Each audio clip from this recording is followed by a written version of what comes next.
My name's Hannah Green, I'm 34, and if you asked my family what I do, they'd probably shrug and say something like, "Oh, she messes around with food." They'd brag about my brother Nathan, the hotshot lawyer, or my sister Grace, the nurse with 2 kids. Me? I was the dropout who once sold fried chicken out of a roadside shack. The message from my mother came on a Monday morning, 3 days before Thanksgiving. I was at my desk upstairs, sipping coffee while glancing over staffing charts for the holiday rush. When my phone buzzed, I expected some routine reminder from my sous chef. Instead, it was her. "This year it'll just be immediate family. You should make other plans. Don't be upset, sweetheart. We need it simple." Mom. The words flattened me. Immediate family. Simple. A polite way of saying you don't count. I set the phone down, then picked it back up, reading it again and again until the lines blurred. My chest felt tight, like something inside me had been cinched too hard. I'd been bracing for it. My mother's casual cruelty was nothing new, but this was more than sharp phrasing. This was deliberate exclusion. Out of instinct, I opened our booking system on my laptop. My fingers hovered before I typed green. And there it was, bold and mocking, green, party of 12, Thanksgiving Day, 3:45 p.m. Magnolia House, private dining salon, chef's holiday menu, wine pairings, seasonal decor. All arranged by my mother. She had cut me out, then marched right into the empire I built and reserved it for herself. I leaned back in my chair, staring out the tall window. Below, the restaurant pulsed with preparation. Chefs moved like dancers across the line, roasting ducks, trimming collards, stirring pots heavy with stock. Servers polished wine glasses until they gleamed under the lights. Magnolia House had been born from every sacrifice I'd made, long nights, burned hands, missed birthdays, and now stood as the most prestigious dining room in the city. But my family didn't see that. To them, I was still the girl who'd given up a college degree for a fryer basket. My phone lit up again, this time with a call from Marcus, my general manager. His timing was uncanny, as if the universe had sent him to bear witness. "Morning, boss," he said warmly. "We're on track for Thursday. Full house. You ready?" I swallowed, glancing again at the green reservation. "Marcus, I need you to cancel one of the bookings." "Which one?" "The green party. 12 guests. Private dining." There was a pause, long enough for me to hear the chatter of prep cooks in the background. "Cancel?" "Hannah, that's the Thanksgiving centerpiece. Premium package, almost $4,000, food already ordered." "I'll cover it," I cut in. "But it has to go." He hesitated. "Can I ask why?" "It's personal." My voice came out rougher than I intended. Marcus lowered his tone.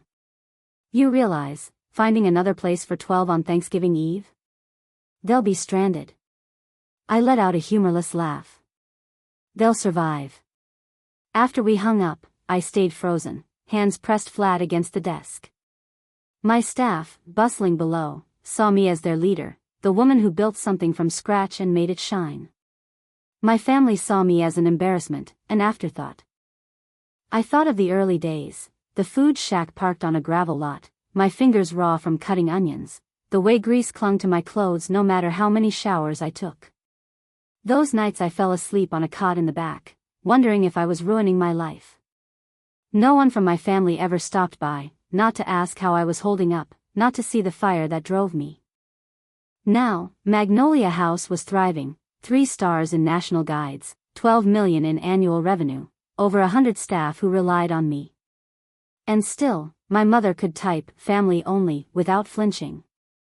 I looked at my phone one last time, the message still glowing there, and felt something shift inside me.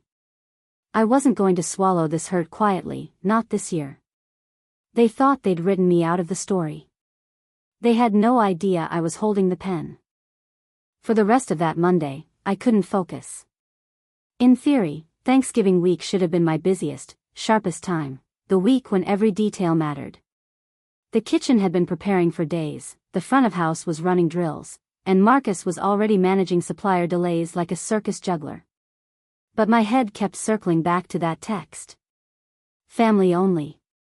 Every time I looked at my phone, the words swelled until they drowned out the rest of my thoughts. It wasn't just rejection, it was confirmation. They had always viewed me as a hobbyist, a dropout, the messy one. And now, they had carved me out with surgical precision. I tried burying myself in the rhythm of service.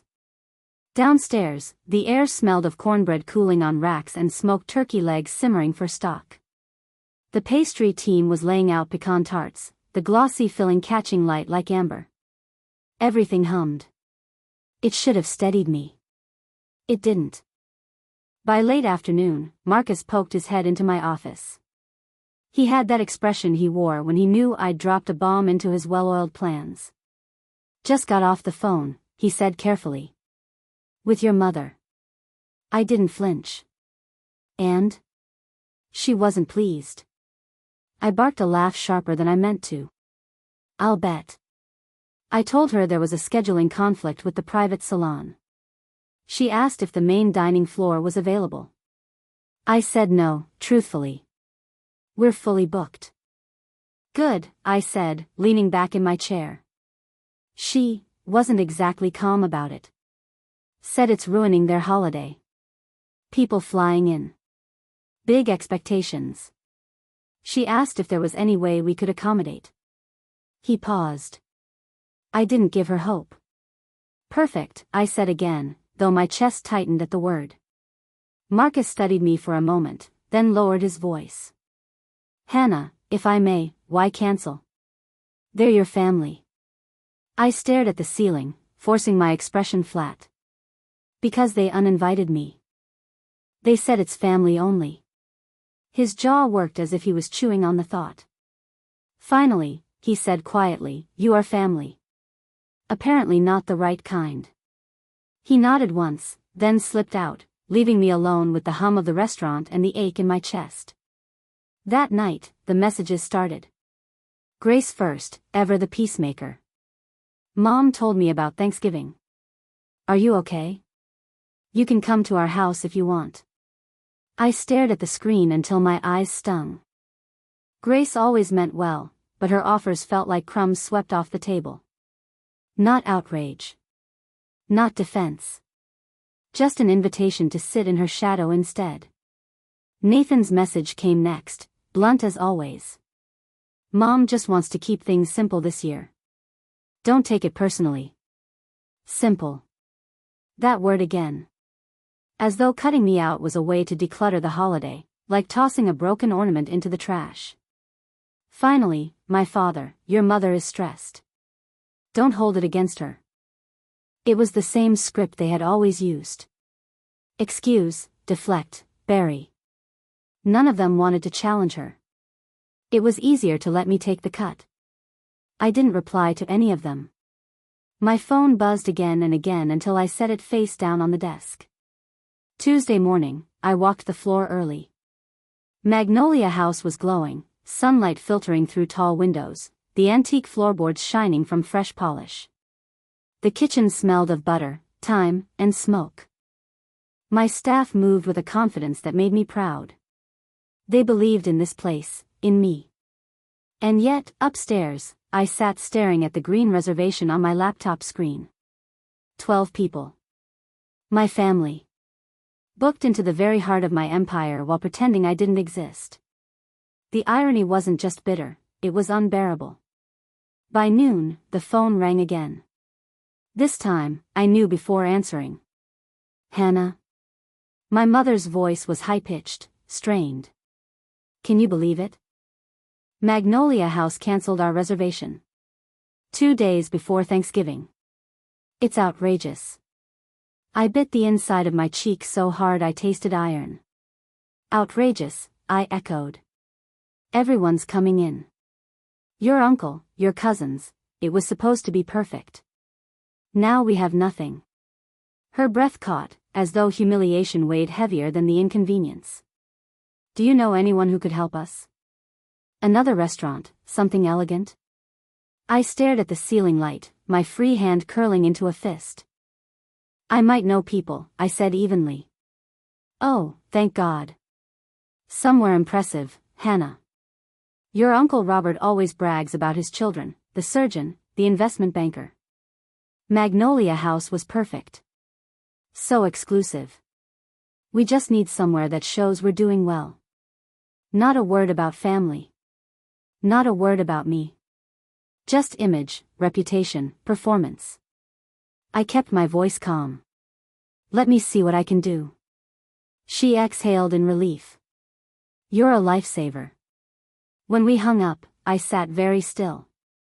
My heart hammered, my hands tingled, but beneath the hurt, something else flickered, resolve. If my family wanted a stage, then fine.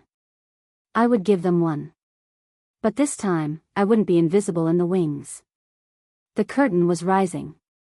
By Tuesday evening, Charleston streets were already dressed for the holiday, shop windows glowing with wreaths, cobblestones slick from a passing rain, the air carrying the smell of wood smoke from chimneys.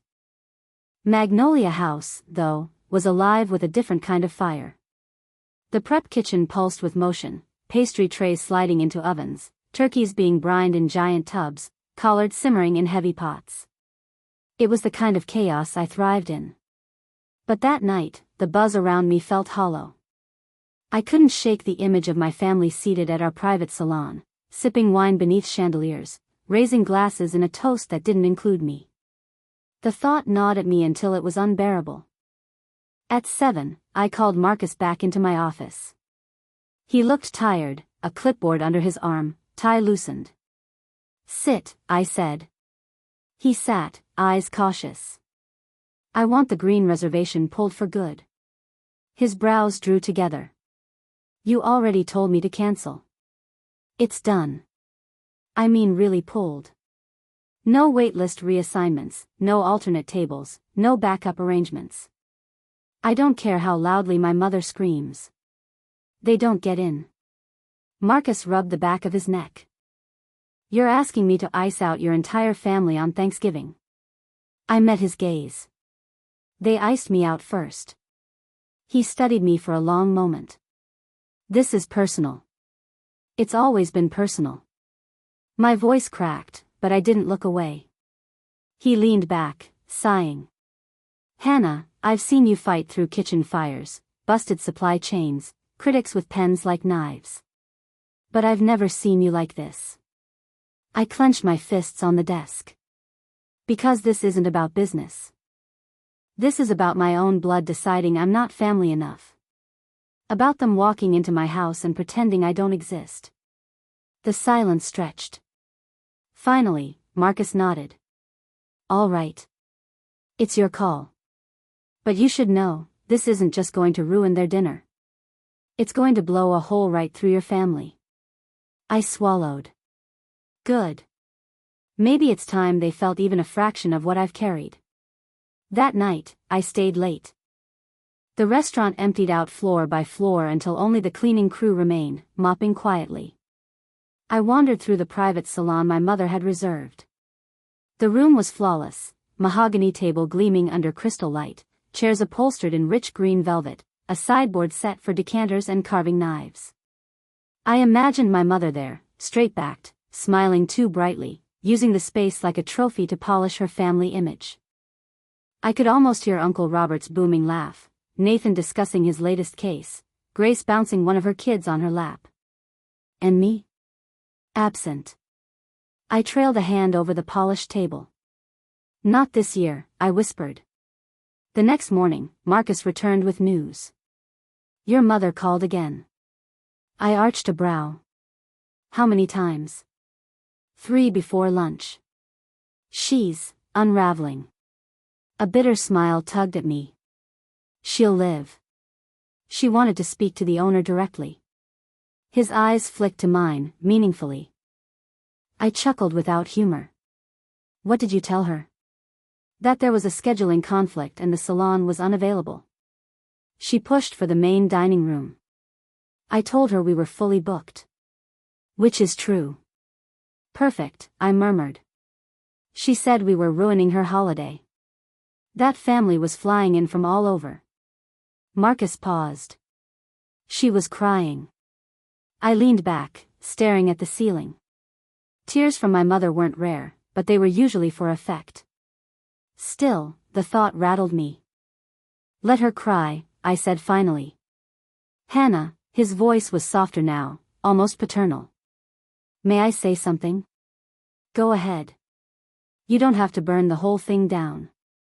You could just, let them eat, let them leave, and keep your power to yourself. I shook my head. If I do that, nothing changes. They go on pretending I don't matter. Pretending Magnolia House is just some place they booked online. And what happens when they find out? I hesitated. The truth hovered in my chest, heavy and electric. Then they'll finally see me. By Wednesday morning, the calls had turned relentless. My phone buzzed so often it felt like an angry hornet trapped on my desk. I tried ignoring it, burying myself in prep lists and schedules, but every vibration rattled through me like a reminder of what was coming. Finally, against my better judgment, I answered. Hannah. My mother's voice was high and brittle, like glass about to crack. Magnolia House was supposed to be perfect. And now it's gone. Do you know how humiliating this is? Your Uncle Robert flies in this afternoon, your cousins are already on the road, and I have nowhere to take them. I pinched the bridge of my nose. That's unfortunate. Unfortunate? Her voice leapt an octave. This is a disaster.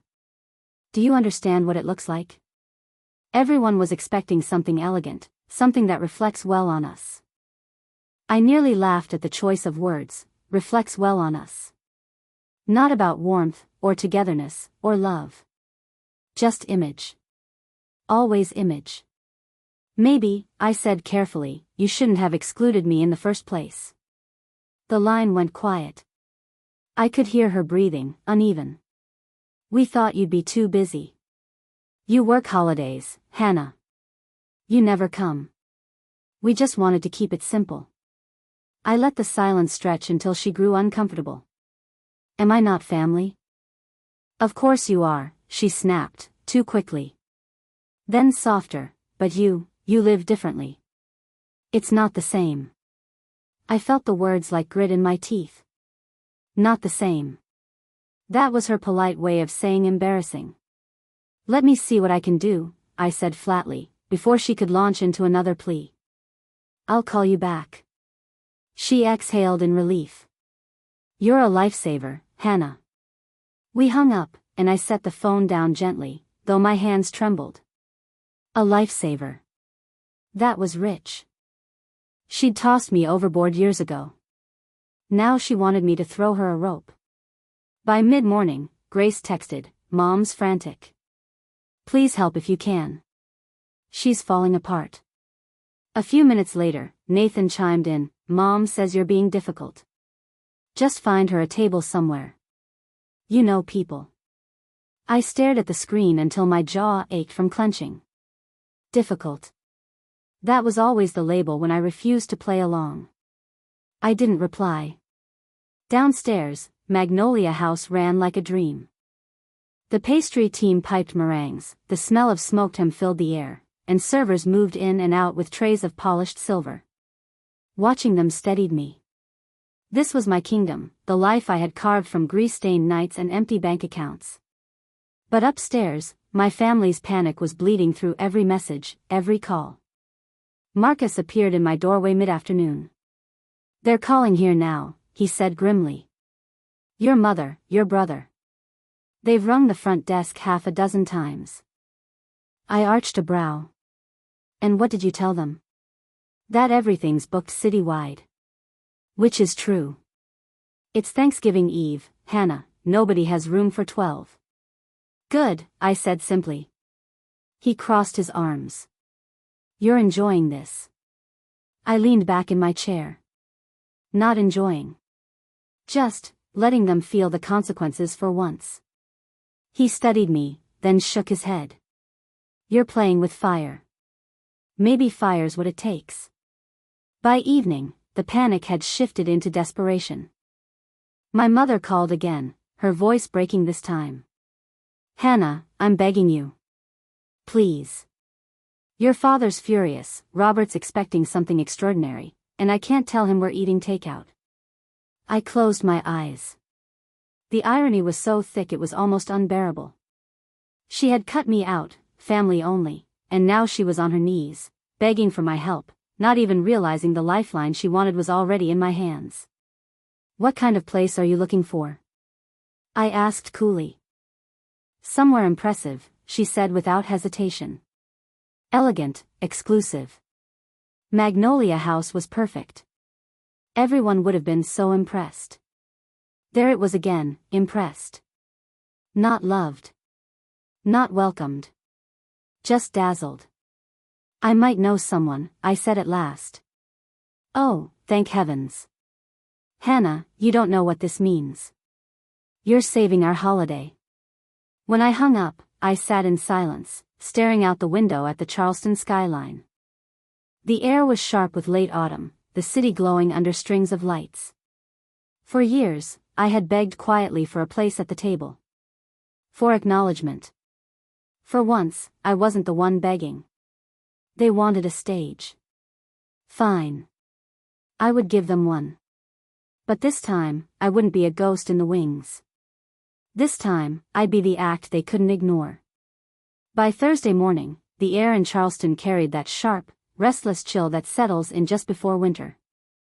The streets were alive with families bustling to grocery stores, children tugging at coats, the faint hum of carols drifting from shopfronts.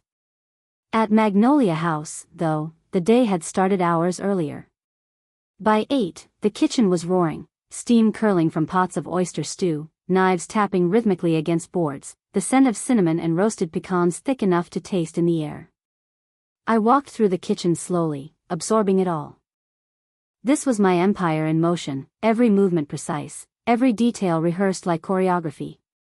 And yet, even surrounded by the hum of preparation, my thoughts were elsewhere. My mother's voice from the night before still rang in my ears, desperate and trembling. You're saving our holiday. No, I thought now. I wasn't saving it. I was rewriting it. By mid-morning, my phone rang again. Of course, it was her. Hannah, she said, syrupy with relief. Please tell me you found something. I didn't sleep a wink. Your Uncle Robert will be here by 3, and I can't. I might be able to help, I interrupted, keeping my tone level. A pause. You can? Yes. Oh, thank heavens. Her voice cracked with relief. Where? Did you find another restaurant? Or, oh, Hannah, you always know people. I let the silence stretch just long enough to make her uneasy. Magnolia House, I said finally. Her inhale was sharp. Magnolia? But they cancelled us. I pulled some strings, I said smoothly. The reservation can be reinstated. Oh, Hannah, you've worked a miracle.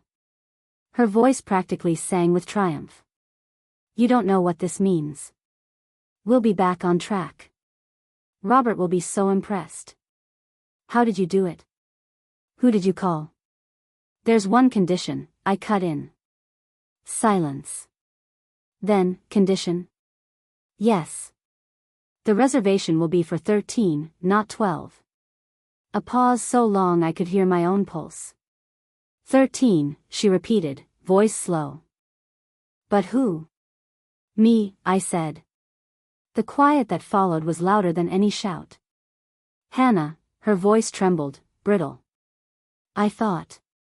I mean, we assumed you'd be too busy. Busy or not, I'm family, I said firmly. If Magnolia House reopens its doors to you, then I'll be sitting at that table. Her breath caught. I could picture her pacing the kitchen floor of their house, phone pressed to her ear, pride and panic warring inside her. This dinner is important, she said at last, her voice strained. We wanted to show Robert that we're doing well. He always compares his children to ours, and Nathan's law firm, Grace's family, it's exhausting. And you thought I'd ruin the picture, I finished for her. No, she said quickly. Too quickly. That's not what I meant. It's exactly what you meant. My voice stayed calm, but unyielding. The silence stretched until finally, softly, she said, "All right." 13. I exhaled slowly, not in triumph, but in something darker. For the first time, she was bargaining with me instead of dismissing me. "Good," I said. "I'll make some calls." When we hung up, I sat at my desk, staring at the city skyline through the window. The irony was so heavy it almost felt surreal. My mother, who had deemed me unworthy of a seat at her table, was now begging me for access to mine. An hour later, Marcus knocked on my office door. "Reservations back on," I told him. "Party of 13 this time." His brows shot up, but he didn't question me. "Done. I'll adjust the orders." "Thank you." He lingered a moment, studying me. "Do you want them to know?" I met his gaze. "Not yet. Not all at once. Tonight, they just think I pulled strings. Tomorrow, they'll learn the truth." He nodded slowly, as if he understood this wasn't about logistics anymore. After he left, I stayed by the window, remembering. The food shack, the nights I fell asleep on a cot in the back, my mother's sighs when she told me I was wasting my potential, Nathan's smug jokes about gourmet chicken legs. They had laughed at me, dismissed me, turned me into the family's black sheep. And now, the same people were desperate for the doors I had built to open. By evening, the city sparkled with holiday lights strung across King Street. I stayed late at Magnolia House, walking through the dining floor after the last staff meeting. The chandeliers glowed soft gold, the tables gleamed, every chair aligned just so. Tomorrow, my family would walk in believing they were stepping into someone else's domain. They would praise the exclusivity, the elegance, the prestige. And then, when the time was right, I would lift the curtain. This wasn't about revenge. Not entirely. It was about truth. For once, they would have no choice but to see me clearly. When I finally left for the night, locking the doors behind me, I whispered into the empty Charleston air. Tomorrow, they'll learn whose house they're really dining in. Thanksgiving Day dawned gray and heavy, the kind of sky that seemed to press low over the rooftops.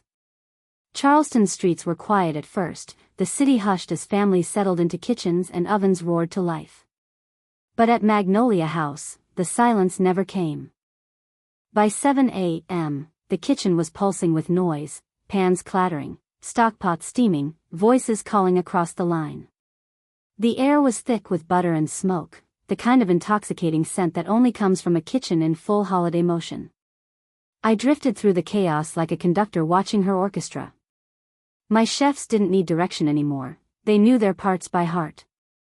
The pastry team was glazing pumpkin tarts until they gleamed, the meat station basted turkeys with butter infused with thyme and sage, and the servers rehearsed the rhythm of pouring wine without spilling a drop. Every detail had been rehearsed, perfected, repeated until seamless. And tonight, this flawless performance would be my stage. By early afternoon, I retreated upstairs to my office, staring out the tall windows. The streets below were beginning to fill with families, children in holiday sweaters, couples carrying pies to neighbors' houses, the kind of warm, simple traditions that had always felt just out of reach for me. My phone buzzed at 3. A message from Grace. "Mom says thank you for pulling off a miracle. See you tonight." A miracle. That was the word they were clinging to. They still thought I was just a woman with connections, someone who'd begged a favor from an invisible, real owner. They were about to learn the truth, whether they liked it or not. At 3:45 sharp, Marcus knocked gently on my door. "They're here," he said. For a moment, my breath caught. This was it. The curtain rising. I smoothed my jacket and followed him down to the private salon. From the doorway, I watched as my family filed in. Nathan arrived first, crisp in his tailored suit, phone still in hand as if he couldn't bear to step away from his cases for even one evening. Grace came next, balancing her toddler on one hip, her other child tugging at her sleeve. My father trailed behind, looking weary but content. And finally, my mother, glowing with pride as she admired the chandeliers, the polished wood, the antique portraits on the walls. "It's beautiful," she breathed, her voice loud enough for the staff to hear. "So exclusive." I lingered in the shadows a moment longer, then stepped forward. "Seat 13, remember?" I said. My mother froze mid-step. Her smile faltered before she forced it back onto her face. "Hannah," she said, too brightly. "You're here." "I am." The room hushed as I slid into my place at the long table. My siblings exchanged uncertain glances. My father coughed into his hand. No one knew quite what to say. Finally, my Uncle Robert, tall, broad-shouldered, voice booming as always, broke the silence. "Hannah. Good to see you. What do you do these days? Still tinkering with that little food stand?" The words hit like a slap, though his tone was genial. He didn't mean harm. He simply didn't know. I smiled faintly. Something like that. Dinner began with forced pleasantries. Wine poured into crystal glasses, silverware clinking against china. Conversation swirled around Nathan's latest trial, Grace's children, Robert's endless boasting about his surgeon's son and banker daughter. I stayed quiet, listening. Even in my own dining room, at my own table, I was still the outsider. Until Robert turned back to me. "And you, Hannah," he said, voice booming over the hum of the table.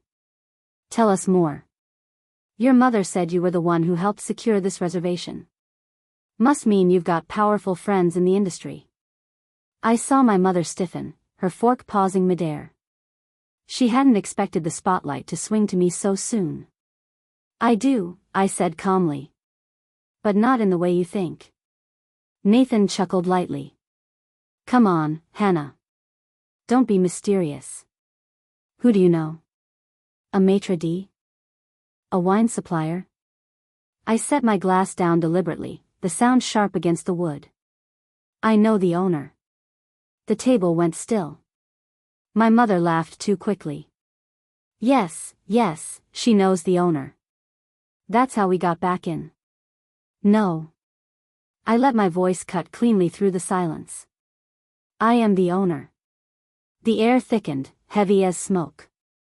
Forks froze halfway to mouths. Eyes widened. "You?" Robert asked, incredulous. "You own Magnolia House?" I held his gaze steadily. "Yes. We employ more than 100 people. Last year, we grossed $12 million. The silence was profound. Nathan blinked. Grace's lips parted. My father set his glass down with a muted clink. And my mother, her face drained of color. "I thought," she whispered, "I thought you were still, with that shack." "I was," I said evenly. "That's where it started. But you never asked what it became." The room stayed hushed, the weight of truth pressing down on all of them. My mother's carefully crafted image, the one she had built around Nathan's law victories and Grace's family photos, was crumbling before her eyes. Robert was the first to recover. "Remarkable," he boomed, his grin wide.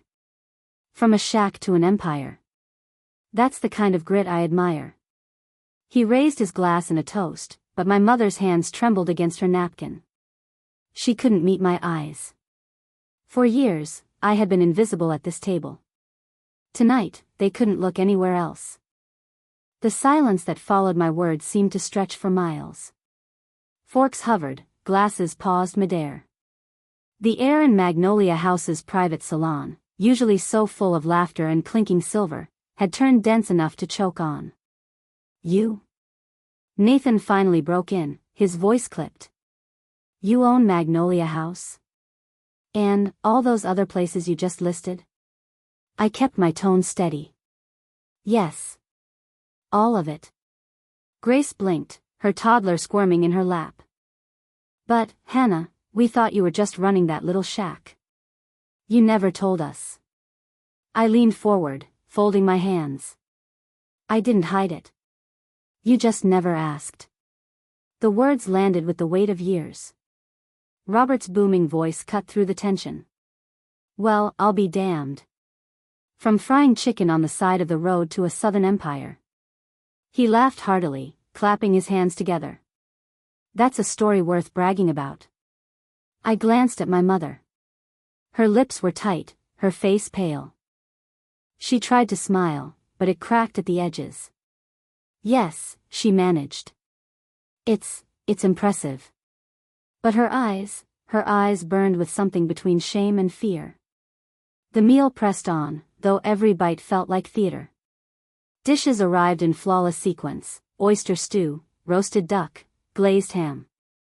My staff executed each course like clockwork, but the table's atmosphere was fractured. Robert kept peppering me with questions, genuinely curious. 7 restaurants? How do you manage them all? Investors?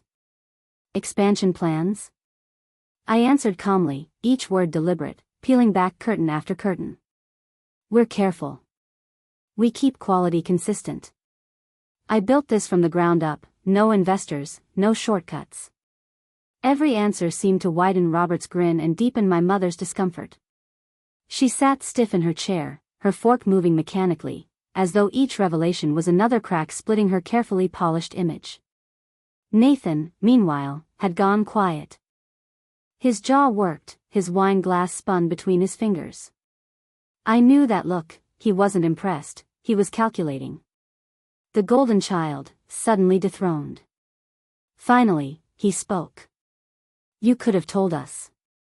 I turned to him. And would you have listened? Or would you have brushed it off like every other time I tried to talk about my work? He looked away. Grace's voice was soft, almost breaking.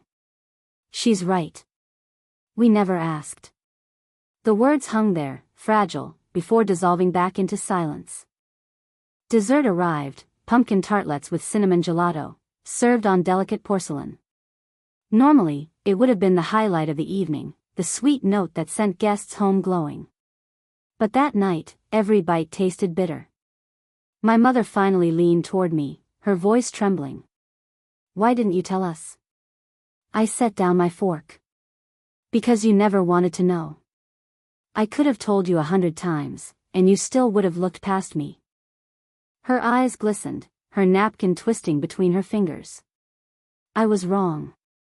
Yes, I said softly. You were. The table went quiet again. My father cleared his throat, his deep voice rumbling across the silence. Your mother didn't understand, Hannah. None of us did. But tonight proves how wrong we were. His attempt at peace felt hollow, like plaster over a crack that ran straight through the foundation. Understanding after the fact wasn't absolution. My mother's lip trembled. Hannah, please. This isn't the time. It's exactly the time, I cut in. My voice rang sharp across the table, silencing even Robert. For once, you can't look away. For once, you can't reduce me to a footnote in the family story. The room felt charged, every eye fixed on me. You thought I was failing, I continued. You thought I was less. And you decided that meant I didn't belong at this table. The words landed heavy, impossible to dodge. Grace's eyes brimmed with tears. Nathan stared at his glass. My father shifted uncomfortably. And my mother, her hands shook, the napkin now shredded in her lap. Finally, Robert, perhaps sensing the tension had reached breaking point, lifted his glass. Families misunderstand each other sometimes. But what matters is we're all here now, celebrating together. And Hannah, what you've built is extraordinary. Truly the American dream. He tried to lighten the moment, but his toast only deepened the cracks. Because for me, this wasn't about celebration. It was about truth, dragged into the light whether they wanted it or not. When the plates were cleared, my mother reached under the table and squeezed my hand. Her grip was shaky, almost desperate. I'm proud of you, Hannah, she whispered. Not just for the money. For the strength. For never giving up, even when I doubted you. I met her gaze, searching for sincerity. For the first time, I thought I saw it. Still, I held her hand only lightly. Then prove it, I murmured back. Not just tonight, because Robert is watching. Prove it when no one else is looking. Her tears spilled freely, but she nodded. And in that moment, something inside me shifted. Not forgiveness, not yet. But the beginning of something raw and real. For years, I had been invisible at my family's table. Tonight, I had taken my place, not by invitation, but by truth. And the truth was undeniable. Dinner should have wound down into something warm and easy. That was the Magnolia House way: let the last course soften the edges, let the wine mellow the room, send guests home wrapped in the glow of memory. But not tonight. Tonight the air felt brittle, every word carrying the risk of shattering what was left of my family's fragile performance. My mother sat across from me, her napkin twisted into a tangle in her lap. Her smile was gone now, her face pale. Every so often, she looked at me, then looked away as though the weight of my gaze burned. Grace kept fussing with her toddler, using him as a shield. Nathan hadn't stopped spinning his wine glass since my reveal, his jaw set tight. My father sat heavy in his chair, silent, as though shrinking into himself. And then it broke. "Hannah," Nathan said suddenly, his tone sharp. "You can't blame Mom for not bragging about you. She didn't know. You never told us." I turned to him slowly, letting the words settle before answering. "Didn't I? Or did you never listen? Every time I tried to talk about my work, you waved it off. You assumed it didn't matter." His face flushed, but he held my gaze. "You should have made it clearer." I laughed, short and humorless. "Clearer? I built an entire empire right under your nose. If you didn't notice, it's because you never wanted to." Grace's voice was small, almost trembling. "She's right. We never asked. We never wanted to see." The silence after her words was brutal. My mother's lips quivered, and then she whispered, "I was trying to protect you." I leaned forward. "Protect me? From what? From myself? From disappointment? Or from the way you thought I embarrassed you?" Her eyes flooded, her hands gripping the table. "I didn't want Robert comparing you to his children. I didn't want to feel small. And so you made me smaller," I said, my voice rising. "You cut me out to protect your image. Not me. You." The room had gone still. Even Robert, usually so booming and brash, stayed quiet now, his eyes darting between us. "You told me it was family only," I pressed. As if I wasn't blood. As if I wasn't worth a seat. "But then, when your plans fell apart, you came running to me, begging for help, without realizing this was my house. You didn't want me, Mom, you wanted what I could give you." Her shoulders shook, her napkin shredding further in her hands. "Hannah, please. Don't do this here." "It has to be here," I said, my voice like steel. "Because for once, you can't rewrite the story. For once, you can't pretend I don't exist." My father cleared his throat, his deep voice rumbling. "Enough. Your mother made mistakes, Hannah, but look around you, we're here, together, aren't we? That has to count for something." I turned to him. "Together at my table. Because I forced my way in. You didn't invite me, you excluded me." He fell silent, his words shriveling under the truth. Grace wiped her eyes. "We were wrong," she whispered. "All of us." I looked at her children fidgeting quietly beside her, and for the first time I believed she meant it. Nathan, though, wasn't ready to surrender. "You're twisting this." Mom was stressed. "She didn't mean."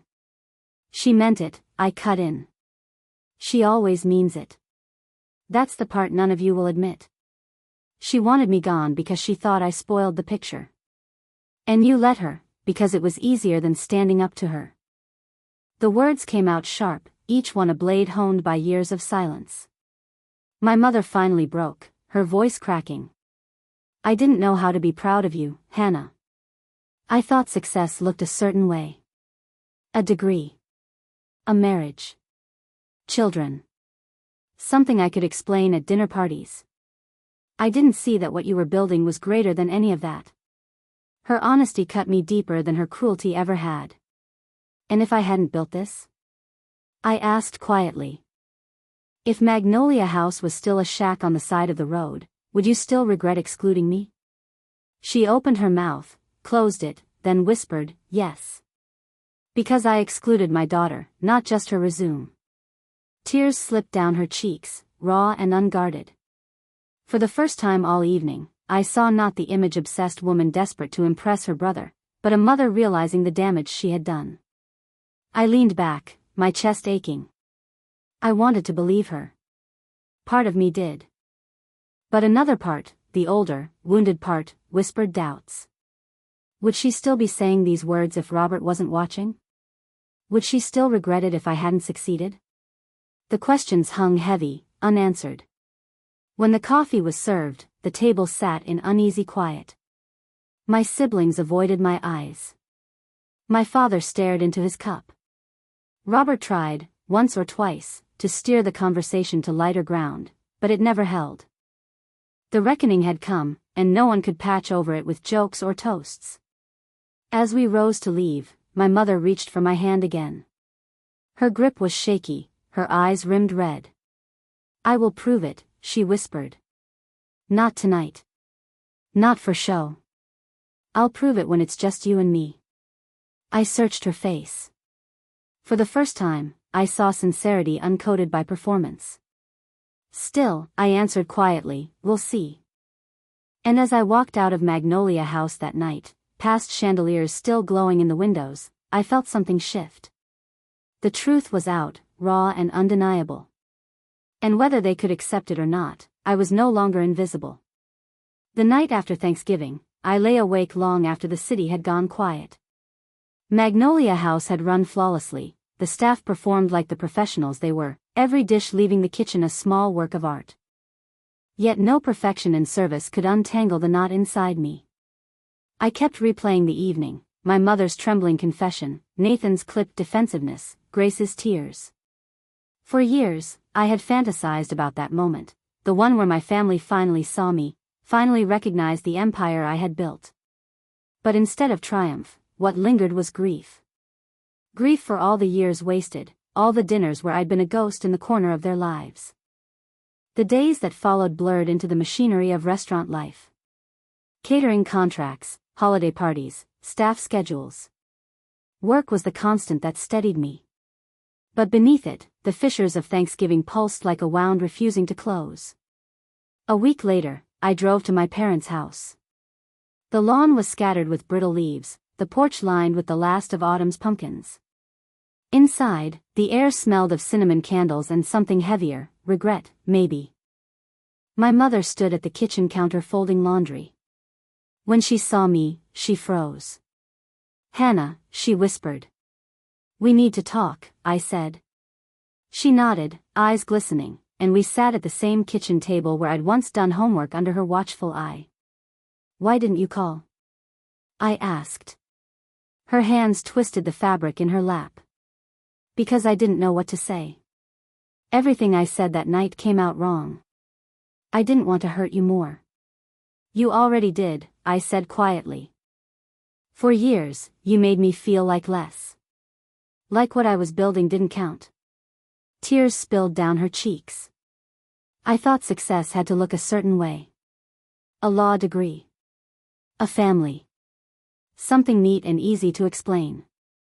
I didn't see what you were building was greater than any of that. Her honesty shook me. For so long, I had begged silently for recognition, and now here it was, raw and late. Do you know what hurt most? I asked. She looked up, eyes red. What? That you never asked. You never wanted to know what my life really was. You just assumed I was failing. Her sobs broke free, her hands covering her face. I know. And I hate myself for it. For a moment, I just sat there, torn between anger and pity.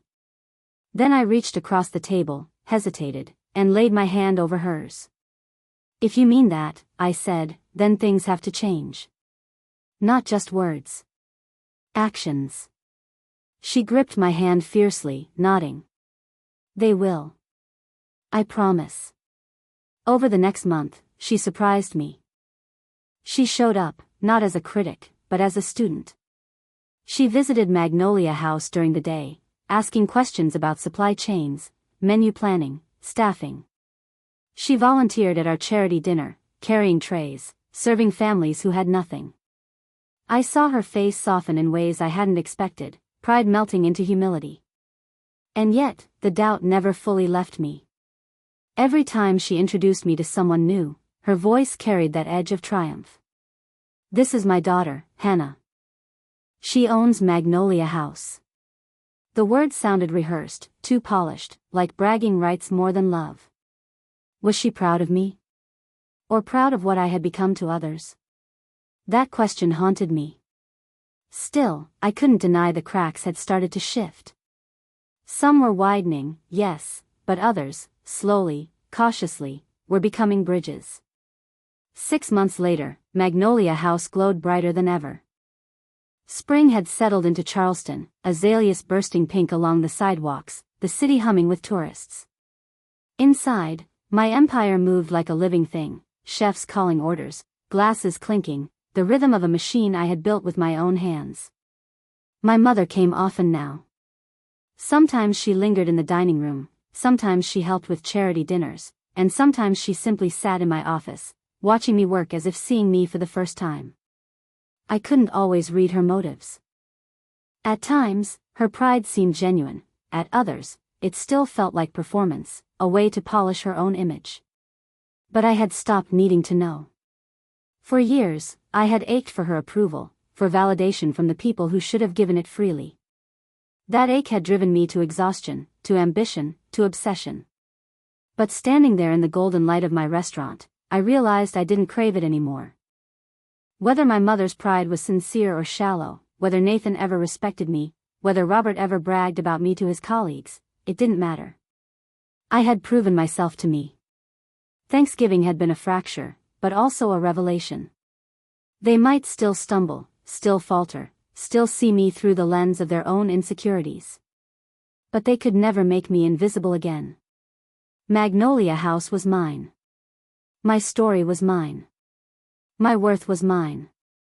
And that, finally, was undeniable.